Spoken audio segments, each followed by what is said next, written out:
Okay guys, and welcome back po sa Tarot Page Philippines. And this video, gawin po natin ang weekly horoscope para po sa may mga Sun, Moon, at Rising na Leo. So kung bago po kayo, subscribe, like, and share. Kung hindi nyo po alam yung Sun, Moon, Rising nyo, sa dulo po ng video, may link tayo para mapanood nyo. Readings are for guidance purposes, so use your free will wisely.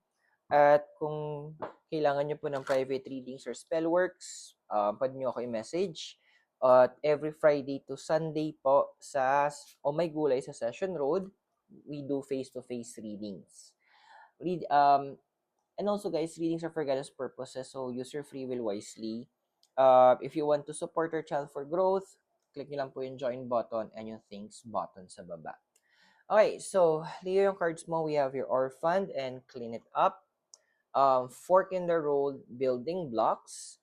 We also have here Not For You and Change in the Wind and Mending. Ang iyong deities ay si Saturn at si Eros. Okay, so ano ba expect natin, Leo? This coming week. Actually, magtatagal to hanggang 7 to 10 weeks eh. Okay, so we have here, si unang card mo is a card of the Orphan. So, well, this is a moment for you to reconnect with the right people. Actually, pinapaalala sa'yo ng cards na may mga partnership na sabihin natin na naiwanan mo along the way na kailangan mo nang balikan. May mga connections that hindi mo na nabigyan ng pansin na sinasabi ng universe, hey, hey, hey, kailangan na siya. Ito ka nga. Kailangan mo ulit siya. Kailangan na, kasi may mga information or pwedeng may mga kakilala tong mga taong to na kakailanganin mo yung connection na yon at kakailanganin mo makausap yung mga taong to. Now, the Orphan is also advising na, ano yun? Is also advising na magkakaroon ka ng expansion of network. Pero, eto siya, naging tanong din kasi siya sa akin eh.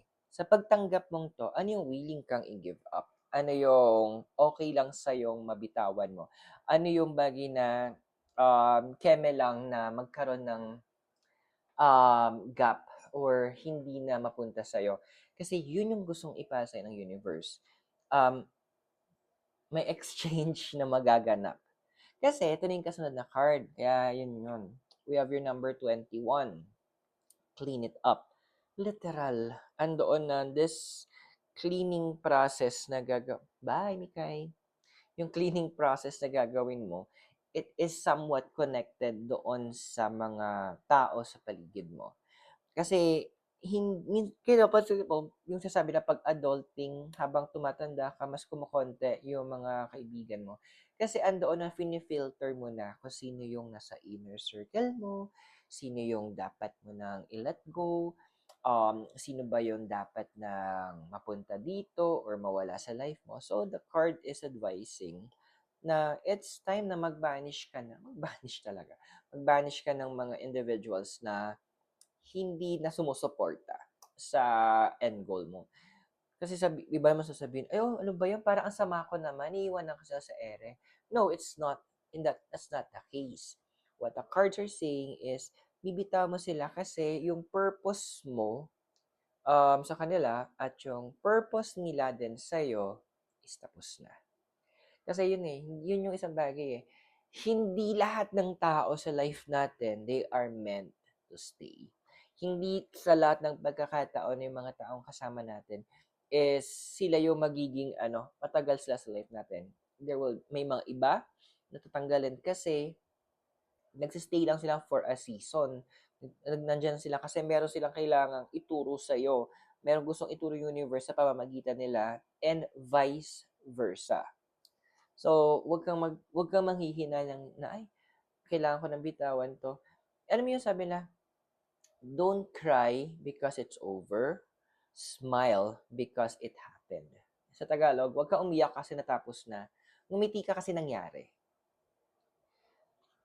Now, next natin is number 13, si Fork in the Road. Well, Ganun talaga, no? Ang hirap, may tinatawag tayong choosing the lesser evil. Yung pipiliin mo yung mas hindi masyadong masama. Pipiliin mo yung medyo less yung magiging negative result. And with this card of the fork in the road, medyo may mga in the next, 7 to 10 weeks pa from ngayon hanggang 7 to 10 weeks, may mga decisions ka na sabihin natin medyo hard siyang gawin kasi may mga kailangan kang i-cut off, may mga kailangan kang layuan, may kailangan kang kailangan mo lagyan ng boundaries, kung may mga kailangan kang i-gatekeep ng mga tao sa life mo. At hindi lang siya sa life mga tao. It's also about yung mga naiintindihan mo, mga iniisip mo. So, i-gatekeep mo sila. Nakakaloka dito kasi, once you gatekeep this, may mga tao na parang magiging negative yung dating sa kanila. Sila yung mga tao, sabihin natin na is either masyado silang umasa sa'yo, or andoon na ginawa ka na lang nilang palabigasan. Ginawa ka lang scapegoat. Ginawa ka lang parang ikaw yung solusyon lagi. Na parang napagod, parang siguro tinamad na sila mag-isip ng solusyon. So, ikaw yung ginagamit nila. So, okay lang na maging masama ka sa kwento nila. Okay lang na maging negative yung datingan mo sa kanila. Actually, it will be a publicity. And doon na magbibitaw din sila ng mga negative comments about you. So, deadma ka lang kapag ginawa nila yon. Why? Kasi yung mga taong matatalino, yung mga taong open-minded, sila yung mga, pag nakarinig sila ng negative about you, aalamin nila kung totoo. Hindi sila uto-uto na maniniwala agad. So, alamin nila yung totoo. So, that will result as, parang publicity mo na rin para makilala ka. Well, yun yung mga magiging, sabihin natin na good people to keep. Yung mga marunong magtanong. Now, kasunod dito is si building blocks, number 28. So, the building blocks is also advising na may mga kailangan ka talagang, sabihin natin na tanggalin, i-restructure sa iyong buhay in terms of being in connection with other people. Now, the building blocks is also saying na may mga kailangan kang sirain sa paligid mo. May mga foundation ka na medyo, kumbaga kino-question mo na, nag-start na yung universe na, tama pa ba to, yung mga to, or kailangan pa ba to sa life ko? Bigyan mo ng oras yung sarili mo na paintindihin yon. Bigyan mo ng oras yung sarili mo para mas mapalalim mo yung understanding mo about it. Kasi dun pag nakita mong hindi na kailangan sa life mo, tatanggalin mo 'to, eh. Then andun yung point na papalitan mo siya ng better, stronger, at well-founded. Kasi mula doon sa bagong foundation, dun ka magbi-build ulit. Doon mo papalalimin yung connection mo, doon mo papataasin yung sarili mo.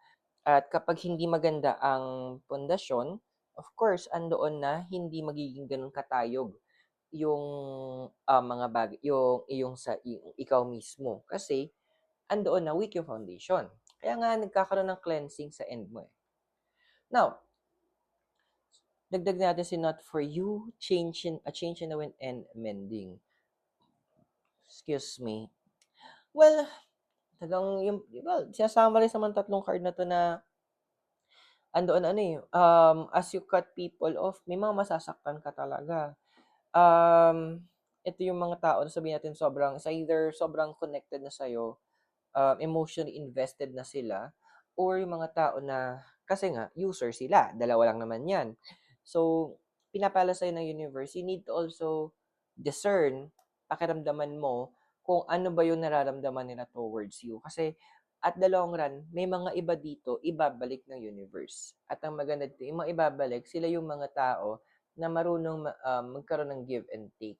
And, pagbalik kasi nila, magiging better individuals na sila, eh. At ang maganda nito, may dala silang bagong karunungan galing sa universe na gusto nilang ma-share sa'yo. At ikaw din, meron ka mga bagay na natutunan na gusto mo nang ma-share sa kanila. So, this will be a give and take relationship. Dito ka kasi, huwag ka dyan sa may baraha. Ayan. Ayan. So, this will be a give and take relationship, which is a very good thing kasi yun yung hinahanap mo. So, okay lang again, okay lang maging masaba tayo sa kwento ng mga iba na feeling nila is sila lagi yung pa-victim. Ha? Now, yung deities mo, si Saturn, number 7, karma, control, and a wish to restructure. And si Eros, number 19, desire, playfulness, and a wish to connect. Literal, talaga mag-revamp ka ng buhay mo ngayon.